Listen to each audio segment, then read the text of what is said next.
तुम्ही लगेच आलो. बरं मालक. हा बोल की बाबा. अरे भावा कुठं आहेस? अरे साहेबाची गाडी लागली कामाला ड्रायव्हर म्हणून. आणि काय म्हणतोस बाबा?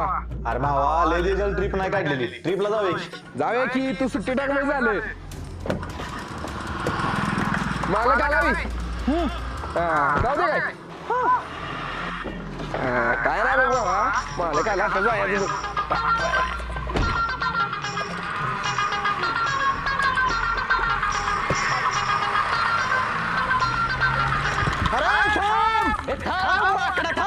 साहेब घराला